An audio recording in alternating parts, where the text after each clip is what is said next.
গানে গানে যদি আমার মনের কথা তোমার মনের কাছে পৌঁছে যায়, হতে পারে এই খোলা আকাশে আকাশে পাশাপাশি বসতে চায়।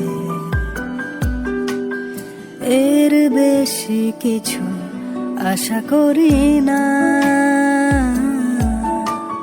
তোমার গানের ভাষা পড়ি না। গানে গানে যদি একে একটু কলেজে ড্রপ করে দিয়ে আসতে পারবে? হ্যাঁ ড্যাড, শিওর, যদি ও রাজি থাকে আমি দিয়ে আসতে পারবো। না আঙ্কেল, আমার কোনো অসুবিধা হবে না, আমি একাই চলে যেতে পারবো, কাউকে আমার সাথে যেতে হবে না। না বাবা, কেউ একা একা এভাবে যায় কেন?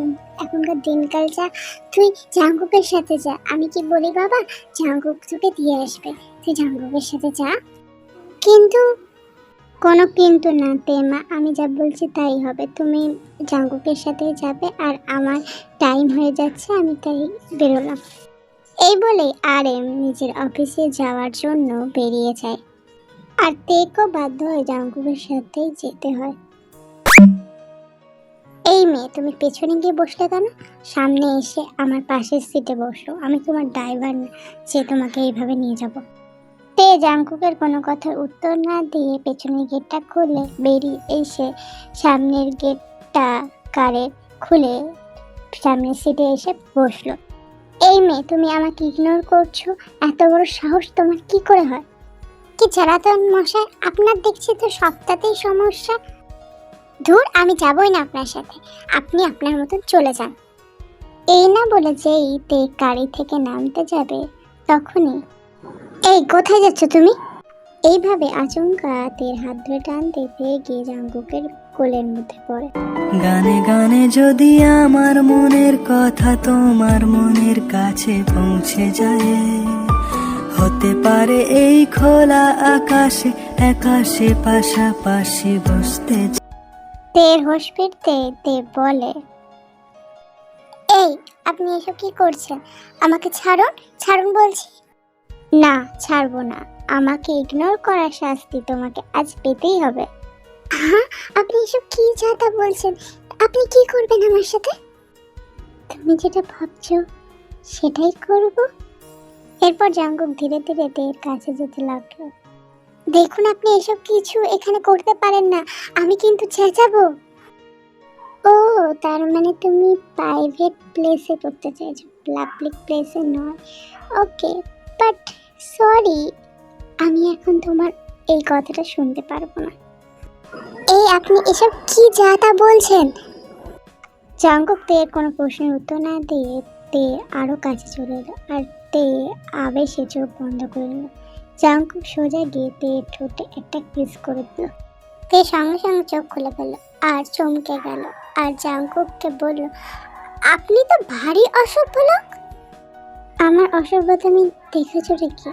তুমি যদি দ্বিতীয়বার আমাকে এইভাবে ইগনোর করার চেষ্টা করো তাহলে একটিরও খারাপ কিছু করবো, বেবি গার্ল। কথাটা তের কানে খুব স্লো ভয়েসে বলল জাঙ্কুক। এরপর জাঙ্কুক আবার নিজের মতন ডাইভ করতে লাগলো, আর তে তো স্তব্ধ হয়ে বসে আছে। বেশ কিছু সময় ডাইভ করার পর জাঙ্কুকের গাড়িটা এসে থামে তে কলেজের সামনে। তে গাড়ি থেকে যত দ্রুত সম্ভব নেমে হাঁটা লাগায় কলেজের গেটের দিকে।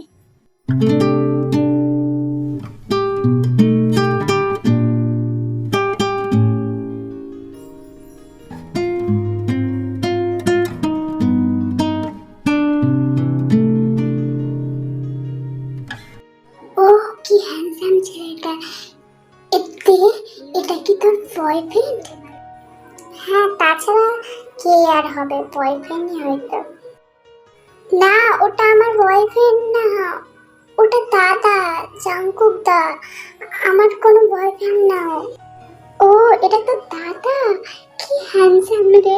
আমার সাথে ওর সেটিং করিয়ে দে প্লিজ। না তে, তুই আমার সাথে করিয়ে দে, আমি ওকে ডিজার্ভ করি। তখনই তের মাথায় একটা বদ বুদ্ধি খেলে যায়। এবার আপনাকে কিভাবে ভাষায় আপনি দেখতে থাকেন মিস্টার জাঙ্কুক।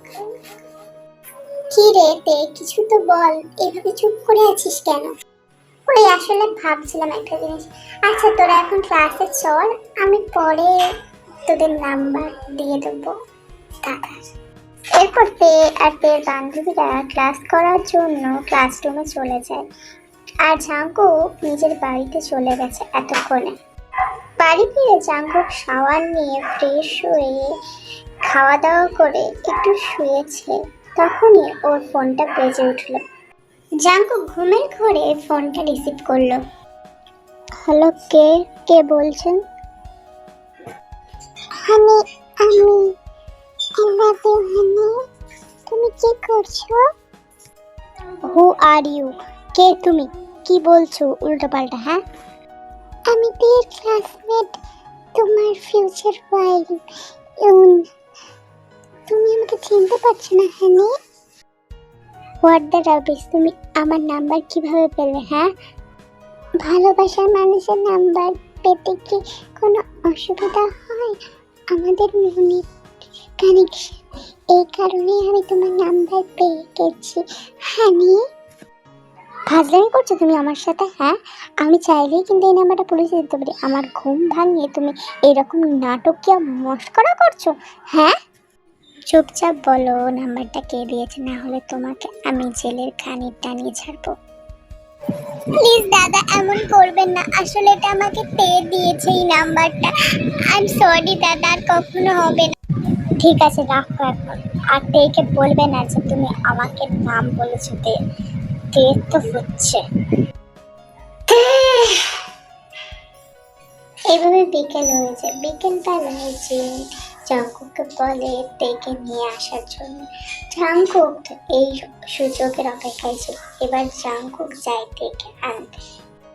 জাঙ্কুক তের সাথে কোনো কথা না বলে নিজের গাড়িতে উঠে পড়ে, আর ওর পিছু পিছুতে ও গাড়িতে উঠে পড়ে এবং জাঙ্কুকের দিকে একবার তাকায়। এবার জাঙ্কুক ওর দিকে তাকায় না, ও সোজা ড্রাইভ করতে লাগে। জাঙ্কুক গাড়ির গতি অনেক বাড়িয়ে দেয়। জাঙ্কুকের এমন আচরণ দেখে তে একটু অবাক হয়, একটু ভয় পেয়ে বলে, এই আপনার মাথাটা খারাপ হয়ে গেছে নাকি? এত স্পিডে গাড়ি কেন চালাচ্ছেন? আমার গাড়ি আমার ইচ্ছা, তুমি চুপচাপ বসে থাকো। আপনার গাড়ি আপনার ইচ্ছা মানেটা কি? আপনার মরার ইচ্ছে তো আপনি মরুন না অ্যাক্সিডেন্ট করে, আমাকে কেন নিয়ে মরছেন? গাড়ি আস্তে চালান না, তো আমাকে নামিয়ে দিন, আমি আপনার সাথে মরতে চাই না, আপনি মরুন না। শাট আপ, বকবক করা বন্ধ কর। আর একটা যদি তুমি কথা বলেছো আমি, তাহলে তোমাকে সত্যি আজ মেরে ফেলবো। কি আপনার এত বড় সাহস, আপনি আমাকে মারার হুমকি দিচ্ছেন? শিগগিরই গাড়ি থামান, না হলে আপনাকে আমি আজকে খুন করে ফেলবো। জাঙ্কুকের মাথায় একই তো গরম ছিল, তের এই কথা শুনে মাথাটা ওর আরো গরম হয়ে যায়। ও গাড়ি থামিয়ে তেকে বলে, গাড়ি থেকে নামো। কি, আপনি আমাকে এই মাঝ রাস্তায় গাড়ি থেকে নামতে বলছেন? কেমন মানুষ আপনি? হ্যাঁ বলছি, তাড়াতাড়ি নামো। তে চুপচাপ গাড়ি থেকে নেমে গেল আর চুপ করে দাঁড়ালো। তে নেমে যেতেই জাঙ্কুক গাড়ি ঘুরিয়ে ওখান থেকে সোজা চলে গেল।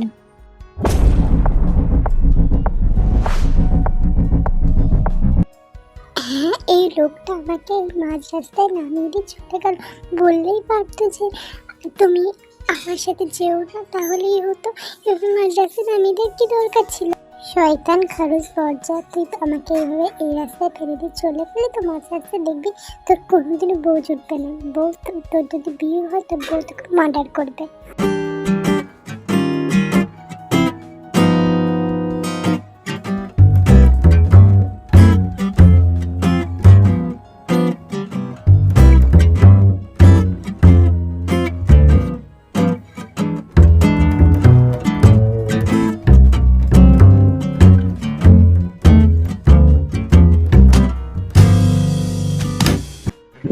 এদিকে জাঙ্কুক বাড়ি ফিরে গেছে।